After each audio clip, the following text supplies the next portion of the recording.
What's up? Yeah, Belal, right. Congratulations on the win. All the weight, the hate, the doubt. Tell me what's going through your mind right now.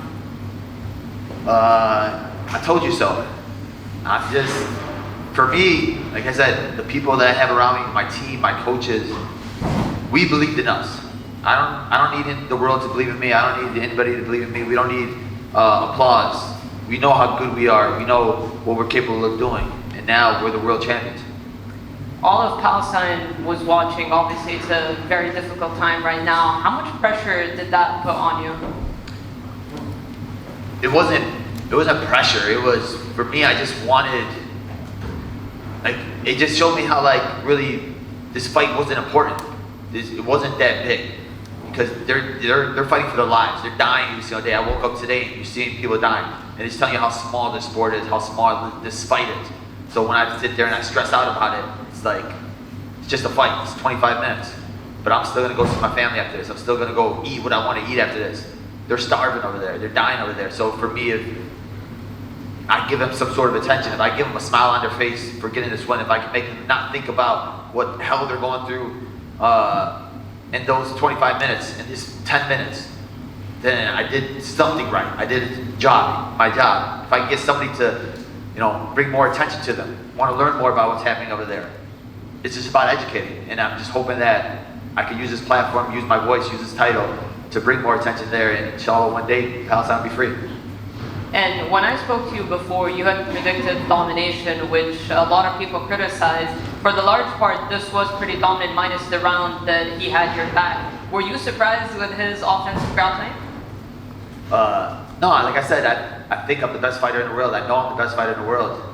I just had to prove it, and I had to show you guys. We had 3 years to sit there, and I had to sit there and dwell on that thing, that last fight of everybody saying, oh, he would have beat him, he would have won the last other rounds, he would have did this, he would have did that. We didn't even get started that fight. This fight, we got started. This is what we did. We just dominated the champion, and we made it look easy. And we did it better than Kobe did, better than Usman did, and they're national champ wrestlers, they're this, and this. We went to Bogan High School, shout out to Blue Taylor. And a little bit maybe of a scare, maybe you would say otherwise, but when he reversed position and he cut you open, what was going through your mind in that? I was stupid. It was just literally mind lapse. I was trying to switch to the mount, and then he ended up turning it real fast, and he had a good elbow. But yeah, can never let that happen again. And one last one for me. I don't know if you saw Shavkat Rakhmonov tweeted. He basically called you out. It was respectful. He said, yeah, you promised that you would defend your title against me. Would you be interested in defending against Shavkat first? Yeah, of course. I mean, I've literally never turned down a fight. I never backed down from anybody. I had so many people turn down fights against me. So now I'm at the top. I'm the man. And for me, now cementing my legacy as the best welterweight to ever do it. I'm not going to sit there and call out these random guys and everything, who's next in line, who's the best in line. And I'm going to show you what I am, what I can do. They thought Leon could walk through me. Now I'm going to walk through all these other guys. Paul, in front right here. Kind of going off of that, what do you want your reign to look like? Do you want just to fill up the rubies? Do you want to be double champ? What do you want your title reign to look like? I want to be considered the best welterweight to ever do it. People laughed at it when I said it the other day, and they were like, oh, he said he compared himself to GSP, haha, what an idiot. But now look where I am. Look at the guys I have in my resume. Leon beat Usman twice, and Usman was right underneath GSP. I beat Wonder Boy, Gilbert Burns, Luque, Damian Maia. All these guys are huge names. People are going to keep disrespecting me. But we just keep winning. Did you say anything to Leon after the fight? Because he gave you credit at the end because, he had a good game plan and everything. Did you guys speak at all? I know there's a lot of issues between you two leading up to this. No, I mean, you always give respect after a fight, going through a battle, right?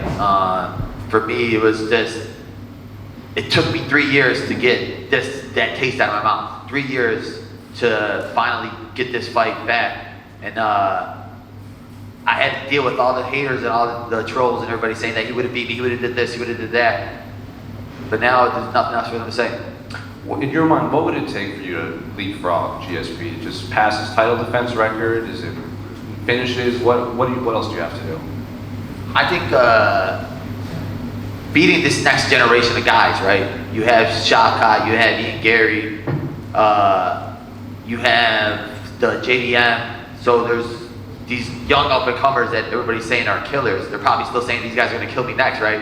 So if I go out there and I walk through all these guys, and then I beat the old generation, there's really, I just want to be the guy that did everything that you said I couldn't do. And then if you go up, if, what's his name, Driscus still has the title, he beats, what's his face, Adesanya, and he was trying to talk tough to me, I'll go smack him around, try to get 2 belts. You're a little critical of Chicago sports at Media Day, and now you have your title. What's your message to the people in Chicago? We got a real champion now, right? Let's get this parade going. Just imagine I'm the Chicago Bulls. Let's get one of those big victory parades. What was it like, giving the title to your coach, Louis Taylor? You said it would have been really important that you wanted to give it to him right away. Honestly, it was just amazing. We literally started this in high school together. Him, my coach Mike Valle, like, we're a small gym. People don't know our names right now, right? People didn't believe in us. Oh, they don't have that. They don't have this. We don't even got showers at our gym. But now we got a real title at our gym, right? We got that at our gym. So just shout out to my team. They're my family, man. And like, we don't have the 55 UFC fighters, but we have a small group of guys that are better than all these big gyms. And the last one for me, on this fight specifically, obviously the jab played a major factor in this, based on the southpaw. Was that the game plan coming in, or just kind of find out like right away that you could rely on this throughout the fight? Man, you heard my coach Horacio talk about I got that Canelo boxing, right? And they said, oh, you don't got boxing. But you saw that jab, it was smacking him the whole time. Belal, it took you 3 years to get that rematch with Leon. Would you be willing to do what he did, didn't do, give him a rematch straight away? Yeah, I'll give him a rematch in 3 years. Let him work his way back up. I think it was a dominant fight. There was really no need for a rematch. And I don't think he had that long reign of a champion where, he's entitled to a rematch. For me, I came to his hometown in front of his people in enemy territory. So it was all like a layup for him. But I blocked it. And you touched on it there, coming to enemy territory. How nice was it to, absorb those boos, but then silence everybody? I just want to find that little kid with the red hair that gave me like the middle finger. I was like, bro, look at me now. Look at me now. The kid, man. Bro, I was trying to give him a fist pound on the stage, and he's just like, you suck. And I didn't see that very. Yeah, I was like, bro, what the heck? Thank you. Belal, you're now the first UFC champion from Palestine in history of UFC. How does that sound? It's surreal, it's amazing. Now, there's nobody that can ever take that away from Palestine. This flag's gonna have a title next to their name. The colors are gonna have a title next to their name. Those people will live in history forever with the world champion. And especially now in this time of need, we got a victory when they need it most. You've sort of teed up, or you've welcomed all challenges anyway. Obviously, Shavkat Rakhmonov is the fight that a lot of people, or the fighter that a lot of people think is next up in this division. How do you think a fight between you two plays out? I think we go into every fight differently, right? And we have a strategy for every fighter. And I think we're the best team at breaking down guys. My last 2 fights, Gilbert Burns and Sean Brady, I didn't shoot 1 takedown. This fight, I outstruck Leon and I took him down whenever I wanted to. We're gonna have the same thing for Shavkat. We're gonna have the same thing for Usman. We're gonna have the same thing for all these guys. I don't think there's anybody in the division where I look at it and I think, dang, that's a scary fight. Belal, that belt that you've got right there, just over here, that belt that you've got right there represents everything in your career, in your life that you sacrificed to get to this moment tonight. How emotional was that moment, celebrating with your team, holding that gold belt? It was like a sense of relief, right? Because I'm sitting there this whole week and I'm like, if I lose this fight, they're gonna be like, oh, he sucked. They should never give him the title fight. We knew you sucked, we knew you weren't good enough. But it just like cements me as being one of the best to ever do it. It cements my name up there. Nobody can ever take that away from me, my family, my team. We got a title. I had the gold next to my name. And I'm just gonna continue beating everybody they put in front of me. You said that hatred was fueling you throughout the fight week and the build-up to this fight. Did hatred fuel you tonight? Did you feel that when you're in there, or were you feeling cool, calm, and collected in there? Honestly, this was like the calmest I ever felt. We were just in the back, we were joking around, fooling around, and it's like, that's what I love about my team. We're a family, we're brothers. So we all understand that the best part about it is like we don't take it too serious. We know what the job is. We know how to get the job done, but we're not sitting there like tense, like we're all just chilling back there, having fun, listening to music, and that's the best. When I'm feeling like that, that's when I feel fight the best. Is the feeling towards Leon still the same? And I know you felt like you were avoided for a long time when you felt you rightfully deserved the title shot. Is your outlook now as a champion to be a champion that gives all challengers a shot at the belt who are worthy in your eyes? Yeah, 100%. For me, it's like, I had to beg Dana White in it for the opportunity. He promised me I would get it. He stuck to his word. He gave me this opportunity now, so for me now, it's showing the UFC, showing Dana White and all of them that I could be the best champion you have. The champion that fights all these guys. I want to be a champion like the reign of Volkanovski and Adesanya, where they looked at the next guy in line, all right, let me beat this guy, let me beat this guy. Like, we never ducked anybody, we're never ducking anybody, and point them out. Do you welcome those bad blood rivalries in the future? Because that definitely captured the imagination of the fans this week. It's what sells. Did you enjoy that back and forth verbally with Leon, or did you find it quite draining? No, I love that. Like, I'd rather have it that way. I'd rather fight that way.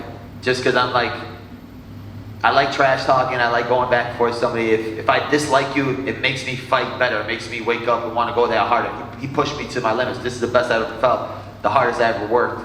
Because I knew I had to back up the talk. I knew I couldn't just go out there and I couldn't lose this fight because of that. Because I knew they were like, oh, all that trash talk, you lost. All that trash talking this. So for me, it was like, we got to work the hardest we ever worked. Belal down here to your left. Hi, just a couple of quick ones. Becoming the champion is obviously a career goal, a life achievement. How's this going to change you now? You've actually reached that goal. It's not going to change me. It's going to, more so, I just hope it just gives my coaches and my team the respect they deserve. Because I know I'm working with the best team and the best coaches in the world. So it's just for them getting their name out there now. They're not the loudest, right? The people really don't know who they are because they don't like to get flashy and do all this stuff. But now people are going to start wondering, what are they doing in Chicago? Wait, let's go visit. Maybe there's something going on out there that we don't know about. And we actually have a shared friend by the name of Cody Merrow. Oh. I'm sure he'll be slightly concerned that you'll get a big time in now and you know, remember the show isn't going to carry on. Could we know that's going to carry on? It's going to be Remember the Champ or something from now on? What's it going to Remember the Show will still be playing. We're going hard. We took off because of the camp was going on, but me, Jason Ann, and Cody Merrow, we're going to the end. Hopefully we get more ratings now that we got a title on there. Top man. Belal, right here. Leon Niaz referred to you as a stepping stone towards his goals. He was looking past you a little bit. Did that just motivate you, hearing what he was saying on Fight Week? He was scoffing at you at the press conference. I stepped on him. So we're nobody's stepping stone. I told you how good I was. I told you that he was avoiding me for those 3 years for a reason. We went out there and he showed you why.